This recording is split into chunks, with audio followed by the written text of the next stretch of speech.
सांड और गीदड़। एक किसान के पास एक बिगड़ैल सांड था। उसने कई पशु सींग मारकर घायल कर दिए।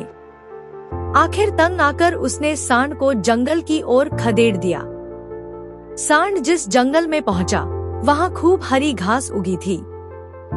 आजाद होने के बाद सांड के पास दो ही काम रह गए, खूब खाना, हुंकारना तथा पेड़ों के तनों में सींग फंसाकर जोर लगाना। सांड पहले से भी अधिक मोटा हो गया। सारे शरीर में ऐसी मांसपेशियां उभरी जैसे चमड़ी से बाहर छलक ही पड़ेंगी। पीठ पर कंधों के ऊपर की गांठ बढ़ती बढ़ती धोबी के कपड़ों के गट्ठर जितनी बड़ी हो गई। गले में चमड़ी व मांस की तहों की तहें लटकने लगी। उसी वन में एक गीदड़ व गीदड़ी का जोड़ा रहता था, जो बड़े जानवरों द्वारा छोड़े शिकार को खाकर गुजारा चलाते थे। स्वयं वह केवल जंगली चूहों आदि का ही शिकार कर पाते थे। संयोग से एक दिन वह मतवाला सांड झूमता हुआ उधर ही आ निकला जिधर गीदड़ गीदड़ी रहते थे। गीदड़ी ने उस सांड को देखा तो उसकी आंखें फटी की फटी रह गईं।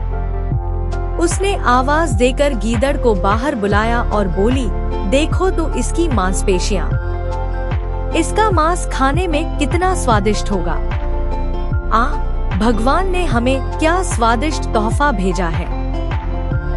गीदड़ ने गीदड़ी को समझाया, सपने देखना छोड़ो, उसका मांस कितना ही चर्बीला और स्वादिष्ट हो, हमें क्या लेना। गीदड़ी भड़क उठी, तुम तो भौंदू हो, देखते नहीं उसकी पीठ पर जो चर्बी की गांठ है वह किसी भी समय गिर जाएगी। हमें उठाना भर होगा और इसके गले में जो मांस की तहें नीचे लटक रही हैं, वे किसी भी समय टूटकर नीचे गिर सकती हैं। बस हमें इसके पीछे पीछे चलते रहना होगा। गीदड़ बोला, भाग्यवान, यह लालच छोड़ो।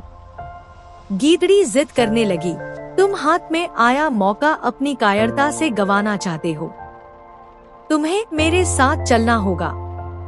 मैं अकेली कितना खा पाऊंगी। गीदड़ी की हट के सामने गीदड़ की कुछ भी न चली। दोनों ने सांड के पीछे पीछे चलना शुरू किया। सांड के पीछे चलते चलते उन्हें कई दिन हो गए, पर सांड के शरीर से कुछ नहीं गिरा। गीदड़ ने बार बार गीदड़ी को समझाने की कोशिश की, गीदड़ी, घर चलते हैं, एक दो चूहे मारकर पेट की आग बुझाते हैं। गीदड़ी की अक्ल पर तो पर्दा पड़ गया था। वह न मानी, नहीं, हम खाएंगे तो इसी का मोटाजा स्वादिष्ट मांस, कभी न कभी तो यह गिरेगा ही। बस दोनों सांड के पीछे लगे रहे। भूखे प्यासे एक दिन दोनों गिर पड़े और फिर न उठ सके। सीख अधिक लालच का फल सदा बुरा होता है।